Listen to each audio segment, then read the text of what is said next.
Bizneseve ja ka rrit kostën e prodhimit. Rritja e çmimit të derivateve të naftës është rritje kostës operative për çdo biznes, rritje kostës operative që reflektohet në prodhim ose në shërbim që ofrojnë kompanitë tona.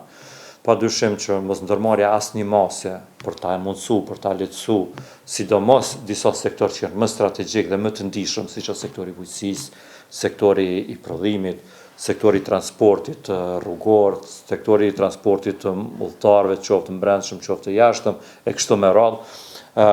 padyshim që ka ndikuar negativisht dhe nuk i ka bërë konkurrent kundrejt prodhimeve të huaja që po importohen në vendin tonë. Dhe ne jemi dëshmitar me pa që produktet tona kohëve të fundit janë më të shtrejta se sa produktet që importohen, sidomos prej atyre vendeve që i subvencionojnë apo që kanë ndërmarrë veprime të politikave fiskale për të ndikuar në uljen e çmimit prodhues të atij produktit në tregun jo vetëm të brendshëm të atyre shtete, po edhe për eksport në vende të tjera. Kështu që ne me kohë kemi kërkuar, kemi ofruar studim, kemi dorëzuar dokumente të shkruara te qeveria për ta ndihmuar që të merr veprime të politikës fiskale, sidomos te normat tatimes të akcizës, ose ta reduktoj, ose ta eliminoj për një kohë caktuar, apo edhe të tatimi i vlerës së shtuar, për shkak se efekti në buxhetin e shtetit kish me qenë zero. Ja, nëse na ndodh kjo,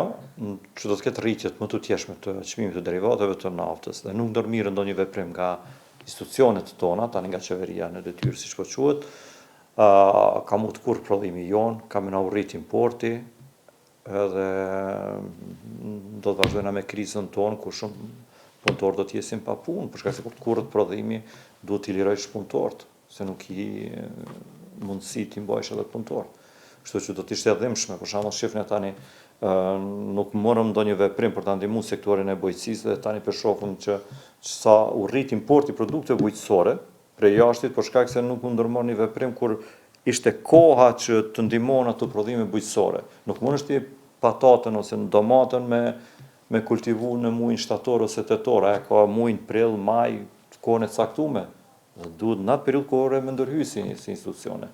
Po, edhe me të madhe, ka mungesë të fuqisë punëtore, kjo i ka shtyr bizneset që të investojnë më shumë në makineri, është investim shtesë, mirë po i domosdoshëm për me pa në afat mesëm dhe në afat gjatë që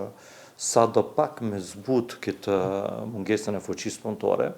Në krahun tjetër jemi duke punuar ne si odë ekonomike me gjithë donatorët, me qeverinë e Luksemburgut, me Luxdevin, me qeverinë gjermane përmes GIZ-it, me qeverinë zvicerane përmes Fiskontaktit, që ta zhvillojmë sa më shumë mësimin dual në mënyrë që ta zbusim këtë mungesën e fuqisë punëtore.